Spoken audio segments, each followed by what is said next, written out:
Hello mes winners, hello mes audacieux, j'espère que vous allez bien. Alors, parlons encore une fois de business. Ne te lance pas par effet de mode et ne te lance pas parce que tu aimes une chose. Quand je dis ne te lance pas par effet de mode, je veux dire déjà de ne pas faire une activité parce que les autres le font. Ne fais pas une activité parce que ta copine ou bien tes cousines ou bien tes proches font cette activité-là. Il y a ce qu'on appelle les business spirituels. J'en ai parlé une fois sur ma page. Il y a des business qui sont faits pour certaines personnes et certaines personnes faites pour certains business. La majeure partie des cas, lorsque vous avez affaire à un business spirituel, un business de votre destinée, vous allez voir que vous allez cartonner. Alors, certaines personnes veulent me demander comment est-ce qu'on fait pour savoir. Alors, c'est très souvent dans des choses qui vous passionnent. Passionner et aimer au niveau du business, c'est différent, d'accord? Je prends un exemple sur la différence entre la passion et l'amour dans le niveau du business.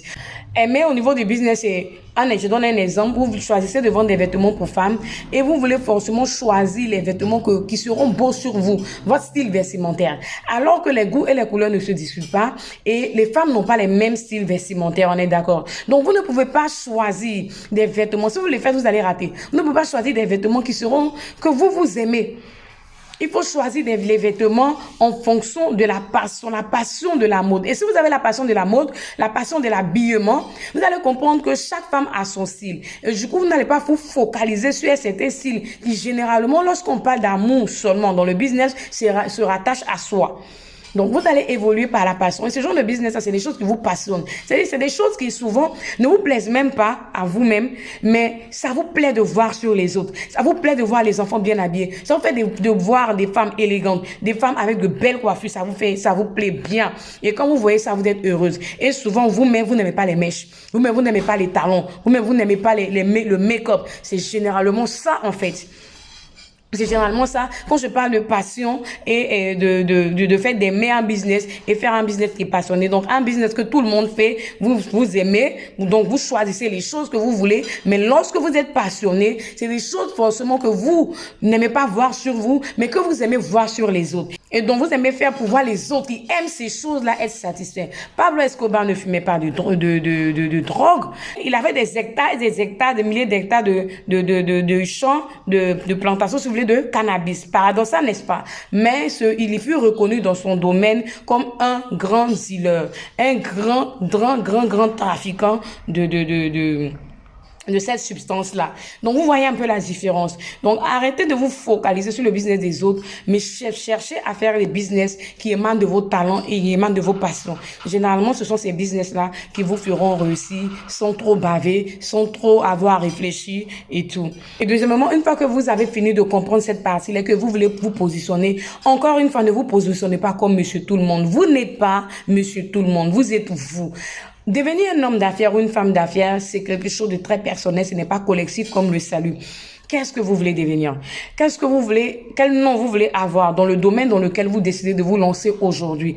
Comment est-ce que vous voulez qu'on vous voit dans 5 ans, dans 10 ans, dans 15 ans? Cela est personnel. Et en fonction de la vision que vous avez, vous allez ensuite maintenant vous positionner et mettre les moyens de vos côtés pour vous positionner. Quand je parle de mettre les moyens de votre côté, je ne suis pas en train encore de parler de finances. Vous ramenez tout aux finances. Mais je veux vous dire que vous avez besoin de 2 choses dans la vie. 2 choses fondamentales dans la vie pour évoluer.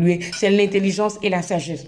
Si vous avez l'intelligence et la sagesse, vous aurez tout l'or du monde. L'intelligence et la sagesse vous permettront d'avoir toutes les armes pour réussir dans votre activité. Et donc, quand vous priez, quand vous soyez musulmane et chrétienne, demandez à Dieu de vous donner la sagesse et l'intelligence pour réussir dans vos affaires. Vous avez deuxièmement besoin de ça. Et alors, avec cela, vous allez vous positionner dans la manière dont vous vous voyez à l'avenir. Vous voulez impacter votre pays dans le domaine du textile, dans le domaine de la maroquinerie. C'est en ce moment-là que vous allez définir cela. Et lorsque vous définissez cela, on ne doit plus vous voir tenir un certain langage. Tel article est cher. Est-ce que ça va marcher? Est-ce qu'ils vont payer? Ça, maintenant, vous posez ce genre de questions-là en fonction de qui vous êtes, qui vous voyez devenir dans le domaine des affaires que vous voulez embrasser dans 5 ans, dans 6 ans, dans 10 ans. Moi, je vends un truc de qualité. Je veux être une renommée dans le domaine des vêtements pour enfants, comme ça a été ma vision depuis 2017. Et même mes premières sémences ont été une sémence qui ont été faites avec une prière dans ce sens-là. là.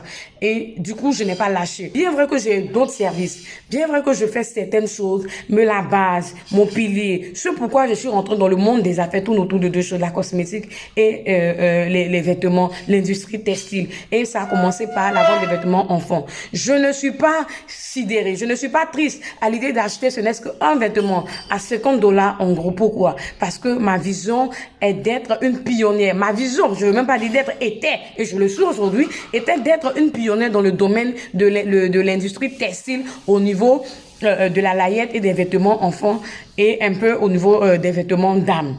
Donc, est-ce que j'ai échoué mon pari? Non, je l'ai plutôt réussi parce que cela m'emmène à ne pas travailler avec Monsieur tout le monde.